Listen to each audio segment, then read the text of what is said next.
Hello বন্ধুরা, শতাব্দী ব্লগে সবাইকে স্বাগত জানিয়ে আজকে নিয়ে চলে এসেছি একটা রেসিপিটা হলো এঁচোড় চিংড়ি। তো এঁচোড় চিংড়ি বানাতে দেখো এখানে আমি চিংড়ি মাছটাকে ভালো করে কেটে ধুয়ে নিয়েছি, আর এখানে দেখো এঁচোড়টাকেও আমি ভালো করে কিন্তু কেটে ধুয়ে নিয়েছি, আর এখানে আমার দুটো আলু কেটে নিয়েছি।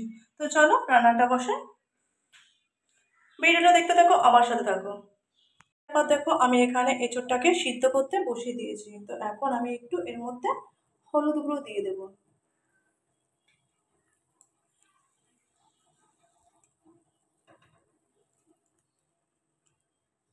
যাতে এঁচোড়ের রঙটা কালো না হয়, তার জন্য একটু হলুদ দিয়ে দিলাম। তারপর এদিকে দেখো আমি কড়াটা বসিয়ে দিয়েছি, দিয়ে তেলও দিয়ে দিয়েছি, তেলটা গরম হয়ে গেছে। এখন আমি আলুগুলোকে ভাজা করে নেব।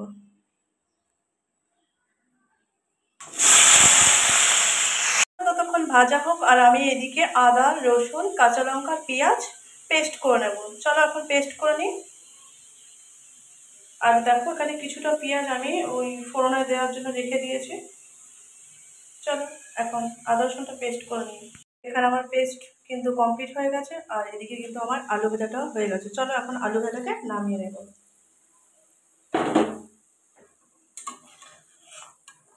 তো আলু ভাজা নামিয়ে নিয়ে আমি কিন্তু এই তেলের মধ্যে চিংড়ি মাছটাকে ভাজা করে নেব।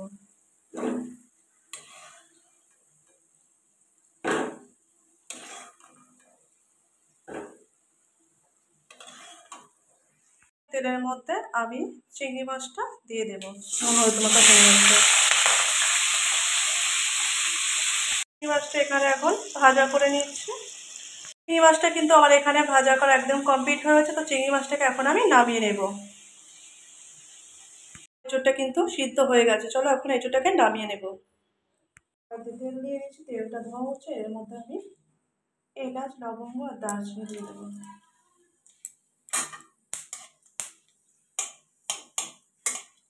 দিয়ে এর মধ্যে এখন পেঁয়াজটা আমি দিয়ে দেবো। তো এটা ভাজা ভাজা হয়ে গেলে এর মধ্যে আমি আদা রসুন পেস্টটা দিয়ে দেবো।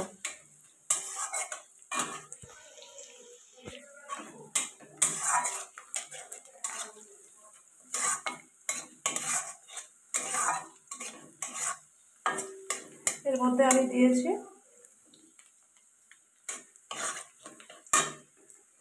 এর মধ্যে আমি এখন দিয়ে দেবো আদা রসুন পেস্টটা।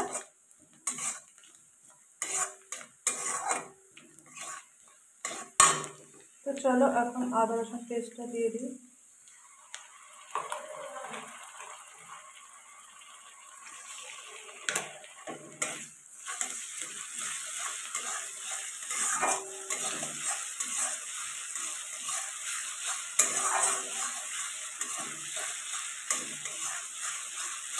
তো ভালো করে এখন কষিয়ে নিতে হবে।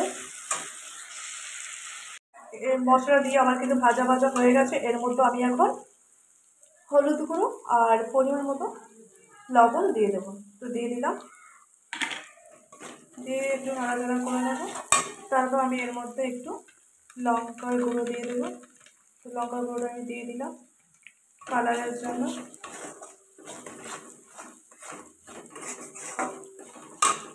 এবার আমি এর মধ্যে ভেজে রাখা আলুটা দিয়ে দেব।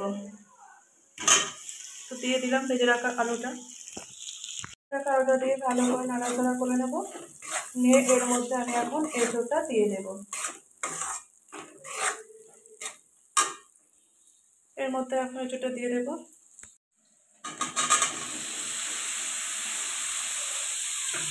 এঁচোড়টা দিয়ে দিলাম, দিয়ে ভালো করে কষিয়ে নিতে হবে।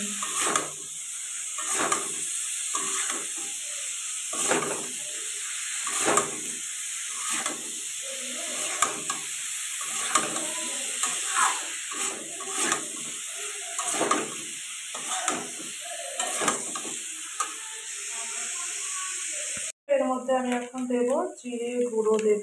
তো জিরে গুঁড়ো দিয়ে দিলাম, আর দেব একটু মিট মশলা গুঁড়ো। তো মিট মশলা দিয়ে ভালো করে কিন্তু নাড়াচাড়া করতে হবে। দেখো ভালো করে নাড়াচাড়া করে নিলাম।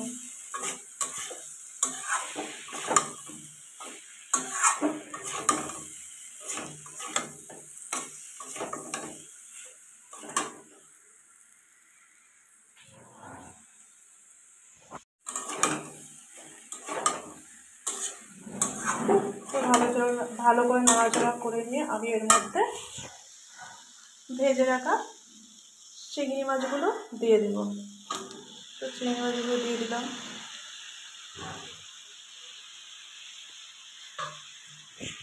তো চিংড়ি মাছগুলো দিয়ে এখন আমি নাড়াচাড়া করে নেব। তো এর মধ্যে এখন আমি জলটা দিয়ে দেবো।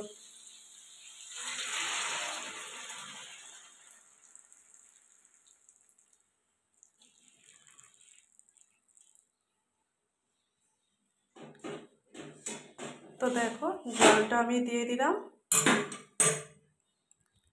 দিয়ে একটু নাড়াচাড়া করে নেব।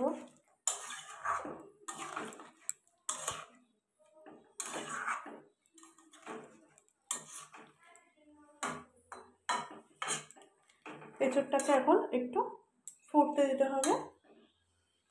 তো এঁচোড়টা এখন ফুটে উঠুক, ঝোলটা এখন ফুটে যাক। তাহলে কিন্তু আমার এঁচোড় চিংড়িটা প্রায় হয়ে গেছে রান্নাটা। তো এর মধ্যে এখন আমি একটু গরম মশলা দিয়ে দেবো।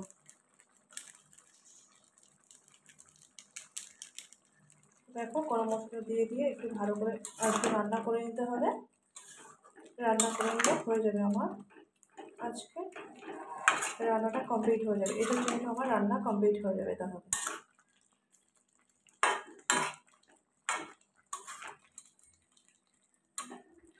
দেখো রান্নাটা কিন্তু আমার কমপ্লিট হয়ে গেছে এঁচোড় চিংড়ি।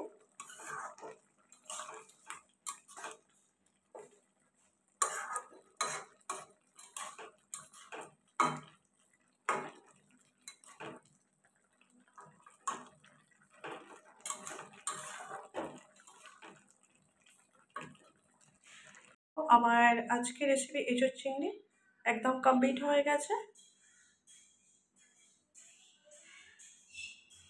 তো এখানে আমার এঁচোড় চিংড়ি রেসিপিটি একদম রেডি হয়ে গেছে।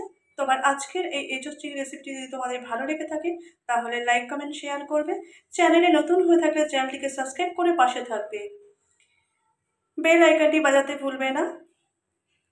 যারা আমার পুরনো বন্ধু আছে তাদেরকে অনেক অনেক ভালোবাসা, যারা আমার নতুন বন্ধু আছে তাদেরকে অনেক অনেক ভালোবাসা। সবাই ভালো থাকবে, সুস্থ থাকবে, সাবধানে থাকবে। দেখা হবে নতুন কোনো ভিডিওতে। ততক্ষণ তোমরা সুস্থ থেকো, সাবধানে থেকো। সবাইকে টাটা।